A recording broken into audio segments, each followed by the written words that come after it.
Bonjour à tous, c'est Pierre-Alexandre pour Technoïd et bienvenue pour cette nouvelle vidéo de comparaison. J'ai un nounours qui va m'accompagner au fond de la vidéo et on va parler de comparaison avec trois smartphones haut de gamme qui sont chacun différents. Nous avons tout d'abord le Oppo Find X, le nouveau arrivé en France, même s'il a déjà quelques mois en Chine, et qui a deux particularités. Tout d'abord, la petite partie qui peut se soulever. Vous avez le test normalement qui doit être sorti si je sors cette vidéo là. Vous avez aussi la Super VOOC qui recharge votre téléphone en 30 minutes. Donc ça c'est ces deux grosses particularités. Vous avez ensuite, pour moi le roi des rois à l'heure actuelle, le Galaxy Note 9. La phablette haut de gamme de chez Samsung. Le meilleur du meilleur de chez Samsung. L'appareil photo extraordinaire. Le côté grand, enfin l'autonomie de qualité, toujours le jack et la micro SD, et bien sûr toute l'expérience Samsung avec surtout sa grosse particularité, c'est pour ça qu'il s'appelle Note, son stylet. Et pour finir, vous avez aussi le dernier arrivé, puisque Oppo est arrivé en septembre et c'était la première fois qu'il vendait en France. En fait non, c'est la deuxième.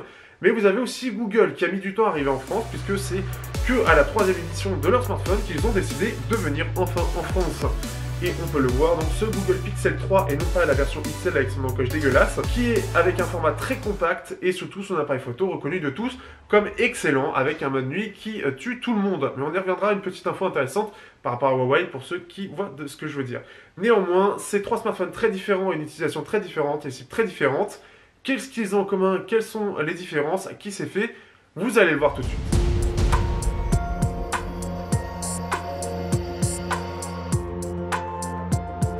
Au niveau des designs, on a quelque chose de très différent entre les trois. On va commencer par le plus atypique, qui est le Oppo. Il a un système qui a été repris par d'autres, mais de façon manuelle. Lui, il a de façon motorisée. Je parle bien entendu de la partie haute, qui a les deux APN au dos, et en façade, la reconnaissance faciale et l'APN principale de 25 mégapixels. Il déverrouille très rapidement comme vous pouvez voir, c'est vraiment assez transparent au final, donc j'ai vraiment pas de soucis avec ce système. L'autre chose qu'on peut remarquer, c'est que avec ce système, on a un vrai écran borderless, avec un menton un peu plus épais que le reste, mais néanmoins ça passe vraiment très bien. En vidéo ça se voit vachement, en tout cas c'est ce que je remarque sur mon retour, mais en réalité ça se voit assez peu, et c'est vraiment assez waouh vraiment de le voir comme ça, sans APN, sans rien, sans bordure, sans encoche, et c'est vraiment agréable. Le dos a ce côté aussi très sobre, puisque justement on a juste cette partie grise qui indique oui, la partie motorisée, la partie amovible. Et vous avez sur les côtés le côté bleuté et en bas, et c'est très joli. C'est vraiment très joli. Sinon, dans le reste, on a ce côté un peu incurvé sur le dos et l'avant, donc un peu comme les Galaxy Note. Vous avez l'USB-C bien entendu, et le port SIM, pas de jack, vous avez un adaptateur. Pour le Pixel, qui est le plus compact d'entre eux, on a un design assez atypique. Tout d'abord, on a un design qui, je trouve, est trop, entre guillemets, 2017, dans le sens où on va avoir un port épais en bas et en haut. Ça fait beaucoup penser au Nokia 7 Plus, et pour un téléphone vendu à 849 €, ça le fait pas vraiment. Alors certes, on a le double haut-parleur en haut et en bas, mais quand même, ça le fait moyen. On a le double appareil photo qui est ici. En dessous, on a l'USB-C. Au dos, on a ce système où on va avoir le vert qui va être en haut, du moins en fait tout autour. Et ici, ce côté un peu plus mat, enfin complètement mat d'ailleurs, avec le lecteur d'empreintes. Un système un peu particulier, qu'on adhérera ou non. Pour moi, je trouve que ça passe plutôt bien, mais beaucoup n'aiment pas justement cette partie bicolore un peu particulière. Pour moi, c'est le plus réussi parce que les anciens Pixels, justement, je n'aimais pas le design. Donc ça va diviser, après, c'est selon vos goûts. On pourra remarquer aussi qu'il n'a qu'un seul APN, et pourtant, vous allez voir dans le test photo, il est vraiment excellent. Vous avez aussi l'autre particularité qui est le bouton Power. En effet, le bouton Power est au-dessus du bouton Volume, et ça perturbe beaucoup. Pour ceux qui ont l'habitude, forcément, pour certains appareils qui ont ce système-là, c'est plutôt sympa, mais la plupart des smartphones font l'inverse, c'est-à-dire le bouton Volume en bas et le bouton Volume en haut. Globalement, il tient plutôt bien. D'ailleurs, il fait à peu près 5 pouces en 16 neuvième, en gros, en comparaison. Son côté 5.5 pouces compact est vraiment très intéressant, puisque la plupart des smartphones auront plus cette taille-là que cette taille-là. Pour terminer, le Galaxy Note 9 a le design le plus basique, entre guillemets, des trois. En effet, déjà, on va avoir une belle épaisseur en haut et en bas, mais petite, bien plus petite que celle du Pixel, pour le coup. On a ce côté très carré, très pro, qui va pas forcément plaire. Ceux qui préfèrent un design plus rond n'aimeront pas et se dirigeront plutôt vers un S9 Plus. Vous avez le côté incurvé des deux côtés, comme ce qu'il y a pour le Oppo, quelque chose d'habituel et ce qui a fait la marque de fabrique de Samsung. Vous avez le dos qui a été modifié. En effet, le Note 8 avait le lecteur d'empreintes qui était ici, qui a été mis un peu en dessous, mais qui reste un petit peu petit. Le double appareil photo avec le flash et la partie infrarouge pour le capteur cardiaque ou pour la mise au point. Quelque chose de assez classique en termes de design. On n'a pas de réelle amélioration. On a toujours ici le Dual SIM ou SIM plus port SD, un des rares haut de gamme à avoir encore un port SD. Vous avez le jack qui est toujours présent aussi, l'USB-C, et vous avez aussi hop, le stylet qui fait la particularité des Galaxy Notes. Et c'est vraiment le petit truc qui va être vraiment sympa pour ceux qui veulent prendre quelques petites notes. C'est pas indispensable, C'est pas quelque chose qui est vraiment, on va être accro, mais c'est utile quand on en a besoin ou quand on en a envie de l'utiliser, même pour dessiner ou quoi que ce soit. Un petit plus vraiment sympathique. Le design fait vraiment pro, il fait un peu massif aussi, comparé par exemple au Oppo, mais il est très agréable et vraiment très réussi, je trouve, pour son côté pro.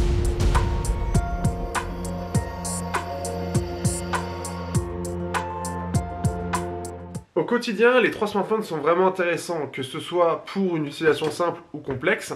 Les trois smartphones restent vraiment différents quand même. La palme revient à mon sens pour le Galaxy Note qui sera le plus complet, c'est lui qui offrira le plus d'options possibles, qui offrira tout simplement le côté aussi, tout simplement le stylet pour dessiner, faire des croquis, prendre des notes rapides ou pour simplement s'amuser, comme j'ai dit, dessiner. Il y en a qui sont de très très bons créateurs. Mais bien sûr, Samsung Experience ne s'arrête pas à son simple stylet en fait.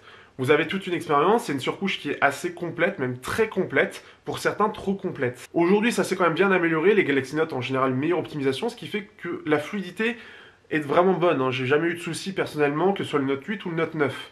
Donc ça, c'est aussi une chose à noter. Ce qui est vraiment sympathique, en fait, c'est surtout son autonomie qui va avec et globalement son expérience. Et on le sent vraiment complet. Déjà, je suis très content d'avoir la jack pour avoir une bonne expérience audio. Vous avez la photo, mais on en reparlera après. Vous avez aussi le port SD, ce qui fait que déjà, on a 128 Go à l'achat, mais on peut l'étendre. Vous avez aussi une version 512 et vous pouvez l'étendre jusqu'à 512 Go, ce qui n'est pas rien. En soi, le téléphone est vraiment bon. Il n'a pas de réel défaut quotidien, à part le côté un peu mastoc.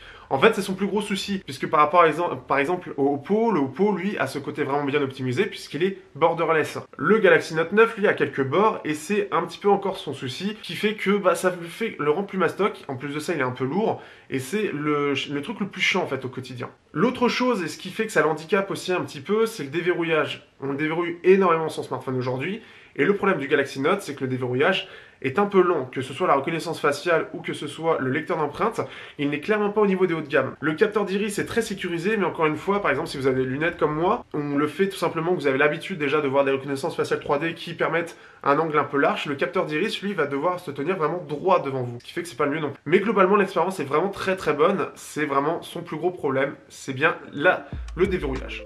Du côté du Oppo, l'expérience utilisateur est vraiment très sympathique, à condition d'aimer ColorOS. En effet, l'une des choses les plus sympathiques en fait de ce téléphone, c'est tout d'abord ceci. Ça a l'air très con en fait, mais on a le système de reconnaissance faciale 3D, comme Apple. Alors moi personnellement, c'est quelque chose dont je me fous. Beaucoup pensent que c'est le futur. Moi, pareil, je trouve pas que c'est forcément le cas. Néanmoins, ce système au quotidien, en fait, c'est pas la reconnaissance faciale en elle-même qui est plutôt efficace, même si elle n'est pas parfaite. C'est surtout le fait que on va voir, pour le déverrouiller, on va devoir appuyer sur le power. Et c'est ce système où ça va sortir, nous reconnaître et se refermer. On a la vibration, on a le bruit du moteur, on a ça qui sort et qui repart. Et c'est con, mais au quotidien, ça fait son effet. Ça fait effet smartphone du futur. L'autre chose, c'est son design très sobre, pareil, et son côté borderless.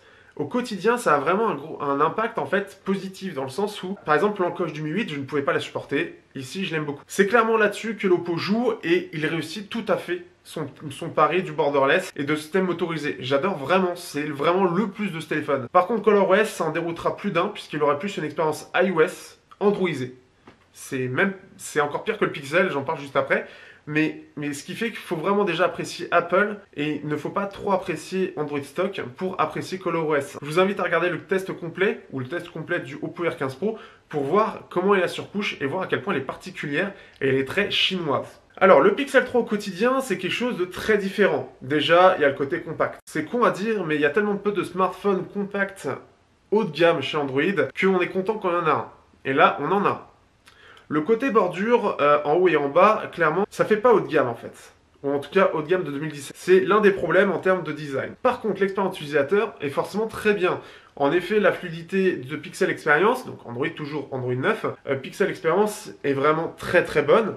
Personnellement, c'est pas quelque chose qui m'a transcendé ou j'ai trouvé vraiment meilleur qu'ailleurs, mais là-dessus, elle est quasi infaillible. Il y aura toujours des problèmes par-ci, par-là. Ce qui est sympathique, c'est surtout d'avoir Google Photos en illimité et stockage max, donc on sait qu'on n'aura pas de problème et qu'en plus les photos seront à la qualité de base en fait qu'on a pris. Vous avez le côté compact qui tout simplement permet d'avoir aussi des mains qui vont un peu plus se reposer. Les hauts de gamme en général sont gros et les gros smartphones sont pas forcément extraordinaires en main en fait, justement parce qu'on va avoir ce côté lourd, ce côté imposant et moi l'utilisant à une main, c'est pas très agréable. Mais sinon au-delà de ça, Android Pixel Experience, c'est un peu vide en fait. Quand vous avez l'habitude d'un Samsung, quand vous avez l'habitude d'Asus, de ColorOS ou quoi que ce soit, qui propose plein de petites applications, bah là, chez Google, c'est un peu la dèche. Alors, c'est clairement, en fait, une expérience qui a été Appleisée, comme je dirais. C'est-à-dire c'est toujours Android, mais dans une philosophie Apple. C'est-à-dire vous avez le minimum, à vous de prendre les applications que vous allez avoir au quotidien. Vous n'avez pas beaucoup d'options, vous n'avez pas beaucoup de personnalisation, mais on s'en fout. En fait, c'est un smartphone, vous êtes là pour ouvrir les applications et utiliser les services Google. Là où Samsung proposera plein de choses pour personnaliser son expérience. C'est totalement l'antithèse, l'opposé total de ce que propose Samsung. C'est un choix qui peut plaire ou non. Donc attention, si vous le choisissez, ça peut vous dérouter pour certains, parce que c'est vrai que ce côté un peu épuré, bah ça attire pas forcément grand monde.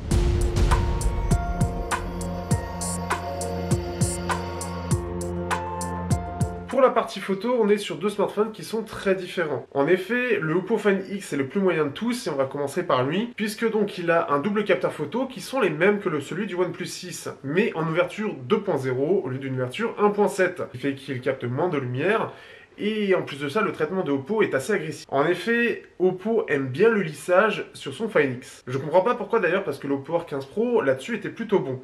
Normalement, on devait voir des photos défilées, ce qui fait que ça reste plutôt correct, mais quand on zoome, en fait, on voit que pour certaines photos, il y a un gros lissage, où le rendu est plutôt bon, mais sans plus, en fait. Ou alors, il aura tendance à saturer un peu. Globalement, les photos ne sont pas mauvaises, mais à part si vous zoomez, vous en serez content de ces photos-là. Vuto a réussi à faire des belles photos lors du salon de l'auto. Le problème, c'est que si vous êtes sur des sujets complexes ou qui demandent beaucoup de détails, là, le smartphone, il rendra l'âme, tout simplement parce que Oppo a décidé qu'il y aurait beaucoup de lissage. Et puis même, de nuit, l'appareil n'est pas du tout digne d'un haut de gamme. Il est très loin d'être digne d'un haut de gamme, justement, parce que son ouverture 2.0 et sa mauvaise gestion de la photo, enfin, en tout cas, je pense qu'il peut faire mieux que ça, mais clairement, l'optimisation de la photo n'est pas présente. Par contre, on a deux autres appareils photo qui sont très bons, et c'est bien celui du Pixel 3 et du Note 9. On va continuer avec le Pixel 3 qui est pour moi le deuxième meilleur, mais ça reste assez subjectif selon les goûts et les couleurs. Le Pixel 3 en gros, qu'est-ce qu'il va avoir comme côté qui me plaît moins? C'est surtout son côté un peu trop contrasté et aussi des photos qui sont un poil plus... Les couleurs sont un petit peu arrangées pour qu'il y ait un effet waouh, mais ça reste assez léger. Je trouve en tout cas les photos vraiment très bonnes et surtout de nuit. Donc il a le mode nuit qui reprend le système de Huawei avec son mode AIS, qu'on retrouve sur les Honor qui est pas terrible, mais sur apparemment le P1 Pro, il est vraiment très très bien. Donc là-dessus, rien de nouveau, mais en tout cas, il est très bien géré chez Google.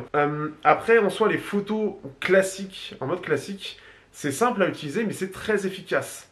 En effet, on va voir des photos qui sont vraiment très détaillées. D'ailleurs, par rapport aux deux autres, la partie selfie est bien meilleure. C'est même le meilleur smartphone en selfie que j'ai vu jusqu'à maintenant. Parce qu'il a le même système que derrière, pour prendre les photos, et ça fait des photos vraiment très très bien. En plus de ça, il a le côté mode portrait, ce qu'on appelle vraiment le mode portrait, donc avec le bokeh autour, le côté flou comme vous voyez un peu ici, mais en bien mieux, par exemple, moi il me faudrait un meilleur truc. Et ce qui fait que le mode portrait, que ce soit en selfie ou devant, est juste vraiment excellent.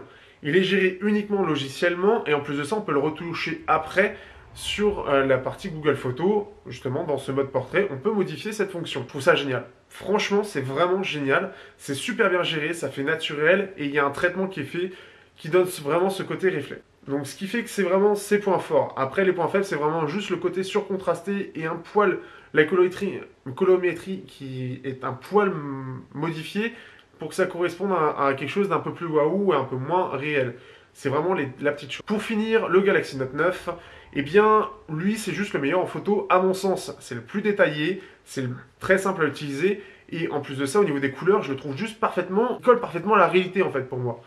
Ce qui fait que c'est vraiment impressionnant. Et de nuit, là où le le Pixel 3 a besoin de son mode de nuit et récupérer des données, prendre quelques secondes pour pouvoir faire la photo, et avoir une excellente amélioration. Alors ça fait mieux que le Note 9, notamment sur la luminosité, mais le Note 9, lui, c'est instantané. Et il a quelque chose de très fin, ça reste moins lumineux que ce que propose le Pixel 3, mais c'est plus fin, c'est mieux géré globalement, et ça fait un peu plus réaliste, à mon sens. Ça, après, c'est plus personnel.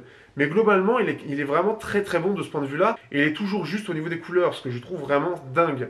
C'est dû aussi aux dernières mises à jour qui ont vraiment amélioré la photo. Pour la partie vidéo, le Pixel 3 et le Note 9 seront juste très très bons. L'avantage du Note 9, ce sera le 4K 60 fps stabilisé de façon optique. Et l'avantage du Pixel 3, c'est qu'il a la gestion électronique et optique en 4K 30 fps qui sont vraiment très bons. Le Oppo lui aussi est stabilisé en 4K, mais il sera quand même inférieur aux deux autres.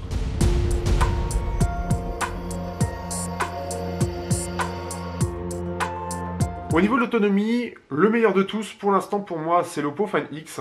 avec facilement 8 heures écran allumé sans problème. Juste derrière, il y a le Note 9 qui va faire 8 heures, mais l'autonomie va vraiment changer selon votre utilisation. En effet, si vous faites un peu trop de photos ou un peu trop de jeux ou avoir une utilisation un petit peu trop poussée, qui demande un petit peu trop de charge CPU, il va assez vite tomber à 6-7 heures au lieu d'être à 8 heures. Ça va être vraiment la grosse différence entre les deux. Le Pixel 3 est le plus décevant d'entre tous. Il a Android 9 Pixel Experience et un système de batterie dite intelligente. En tout cas, c'est ce que Google veut nous vendre. Dans la réalité, on fera 4h30 écran allumé. C'est un peu dommage pour quelque chose qui est censé être optimisé. Alors après, les deux phablettes ont aussi une batterie de 4 mAh. Là, Google a une batterie de 2900 mAh.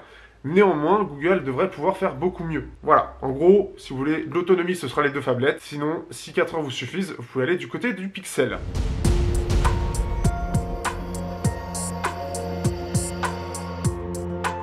Mais alors les benchmarks, est-ce qu'on s'en fout vraiment? Pour cette vidéo, oui, si vous voulez regarder les tests, n'hésitez pas, mais globalement, la puissance sera bonne dans tous les cas. On aura quelque chose qui sera un petit peu moins bien, un petit peu plus bridé du côté de Google, que ce soit l'utilisation du processeur ou de la partie graphique, qui aura tendance à très vite brider les performances. Le Oppo, lui, il ne les bride pas beaucoup, et ce qui fait qu'il sera à pleine puissance tout le temps. Donc pas de souci de ce point de vue-là. Et le Note 9, lui, pour la partie CPU, il va s'adapter selon la charge. Plus la charge sera importante, plus le processeur, en tout cas les gros cœurs, seront utilisés.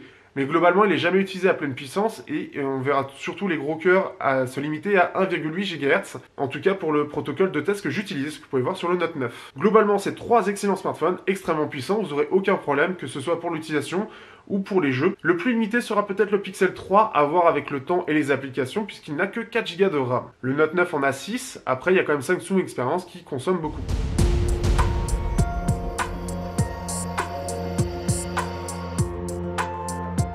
Pour conclure, ces trois smartphones, ils sont faits pour qui? Bien, c'est assez simple. Le Pixel 3, il sera fait pour ceux qui veulent un smartphone compact et très bon en photo. Avec, bon après derrière, vous avez quand même le double capteur ici qui est très bon. La partie jack, enfin l'adaptateur qui a un DAC intégré qui est aussi pas mal du tout.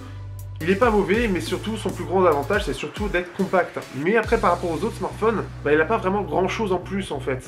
C'est juste sa partie photo.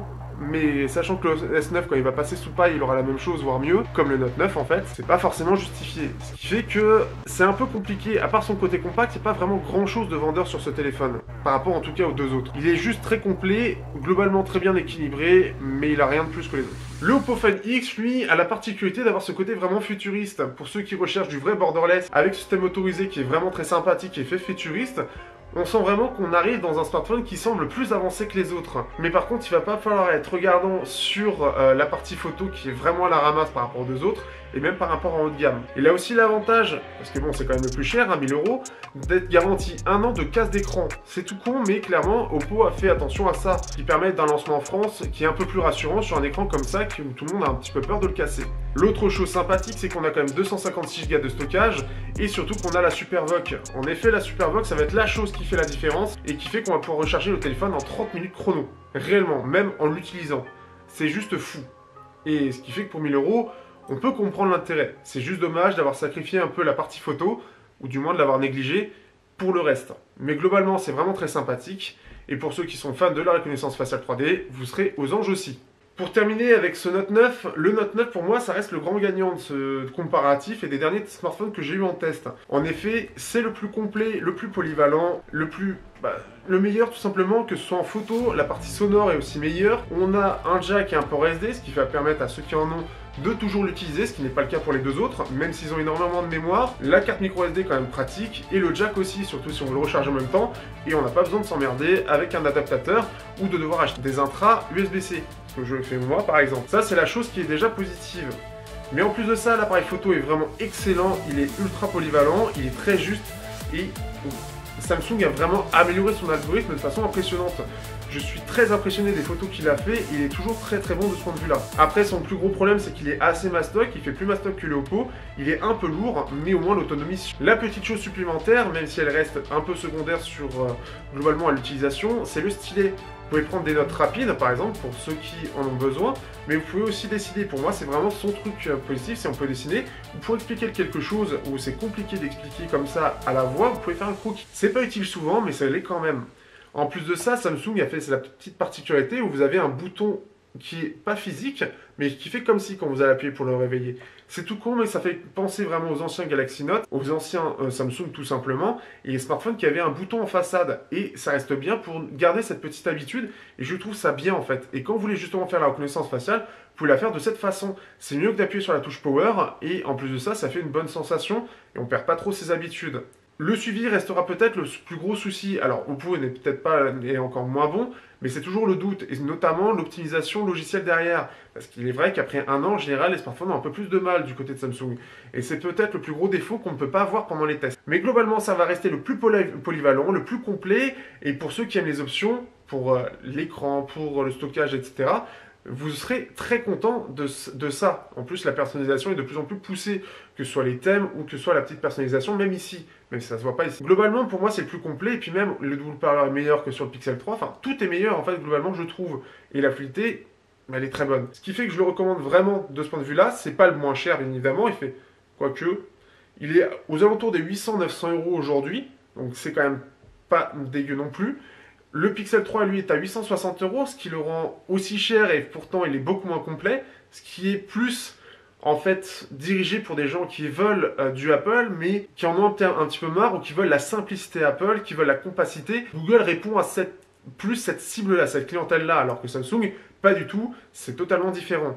Oppo est encore différent et plus un côté, une vitrine technologique. Voilà, j'essaie de faire simple, j'essaie après d'être dans les grandes lignes. J'espère que ça vous aura plu. Si vous voulez en savoir plus, n'hésitez pas à regarder les tests complets des 3 appareils. Je vous les ai mis en description parce que moi, je fais des tests complets. Si vous voulez en savoir plus sur ces 3 appareils, le mieux est de regarder les tests parce que chacun a des particularités qui vont plus loin de ça et que je détaille beaucoup mieux. Voilà un petit peu. Je remercie comme d'habitude les tipeurs. Merci à vous d'avoir regardé la vidéo. N'hésitez pas à liker, partager et commenter. Si vous avez des questions, n'hésitez pas. Et on se voit bientôt pour un prochain test sur Technomé tout simplement, et on va arriver vers la fin de l'année quand même. Il y a peut-être un concours qui va arriver, et ça, je vous tiens au courant.